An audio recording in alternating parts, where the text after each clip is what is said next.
Hi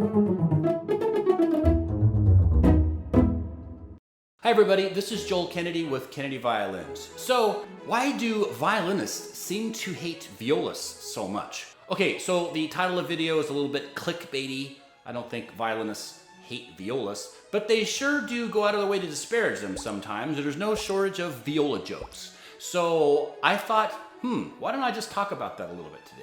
So I don't claim to have all the answers why this kind of tradition of viola hating exists, but I know a little bit of history about viola and violin, and of course there's my own personal experience, being a musician, a violist in particular, for many, many years, so here we go. Okay, so I think the reason why this kind of attitude of derision towards violas exists, it can be kind of put into four main categories. First of all, historically, viola plays a subordinate role in orchestra. So for a long time, a lot of orchestral pieces are written so the first violin gets all the fun, they get all the melody, they get the virtuosic stuff. The second violins, much less so, and the violas, the third violins, well, maybe we don't get so much. In fact, we might get a bunch of oompas and whole notes.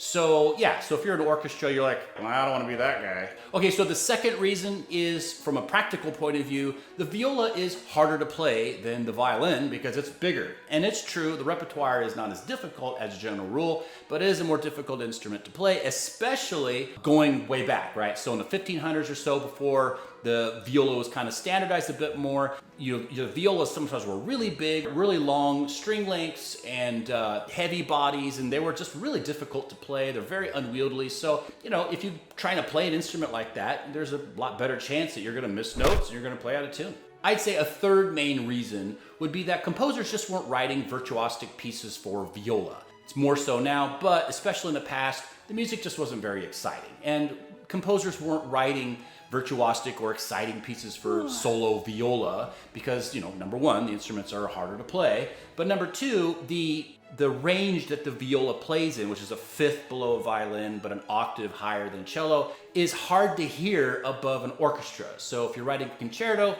give it to a trumpet or give it to a violin. That's going to be, from a practical standpoint, it's going to make a lot more sense to write a concerto for an instrument like that. Now, the fourth and final reason is pretty much related to the other three, which is, historically, there's a general sentiment of a hierarchy in orchestras. So if you're the first violins, you're often regarded as being the best violinist. If you're the second violins, you not only don't get as good as music most of the time, but you're regarded as maybe not as good. Keep in mind, this is a gross generalization. This is not necessarily the case in professional orchestras these days, but mostly that exists in a lot like high school orchestras, but the attitude persists regardless. But from a hierarchical point of view, the first violinists are generally regarded as the best, the second as maybe not quite as good, they didn't get quite as good at parts, and then of course you have the third violinists, right?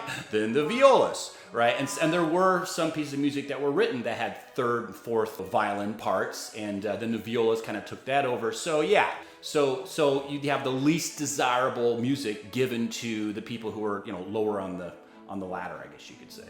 However, a lot of the things that I just mentioned have changed. In modern times, a lot of that stuff has improved, or it's just not really true anymore. Oh, before I explain that, go ahead and like the video. Just go hit that little button and then subscribe to the channel. I do videos every week, sometimes a couple of them, so go ahead and subscribe and there'll be a lot more good content coming. Okay, so back to the improvements that are going on. So first of all, the viola was not standardized like violins, but they are now. They're much more standardized, not as much as violins, but they're pretty standardized. So in the 1600s, 1700s, famous makers like Amati and Stradivarius, they started kind of shrinking that string length of the instrument. So if the instrument's a lot easier to play, the necks got a little bit smaller, compared to, they're more similar to the neck size of a violin, and the bodies were proportionally a little bit better. So the instruments not only improved in terms of their ability to sound good, but they were a lot easier to play as well. And then in the 20th century, in the 30s, a guy named Lionel Tertis, he worked with a famous luthier to develop the Tertis model of viola,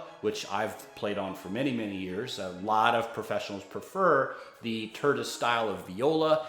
It really does take advantage of a large sound box, so you have a lot of large volume, so it sounds good for the lower register, but at the same time, it's got a shorter string length, so it's a lot easier to play. So yeah, so that helped a lot in terms of, you know, violas. And then what happened was a lot of the composers started composing better music for viola. So then in the 20th century, you've got these modern virtuosic composers, you know, or compositions, you know, like the Bartok Concerto, the Walton Concerto, the Stamets is, you know, but you've got the Stamets, and then you've got the Hindemith, right? And then you've got some composers who are composing practically everything for, you know, viola, it seems like. I mean, Hindemith, he wrote a ton of stuff. So anyways, so the instruments improved and the music improved as well. And then finally, a lot of the kind of historical characteristics of your average violist improved as well, or changed.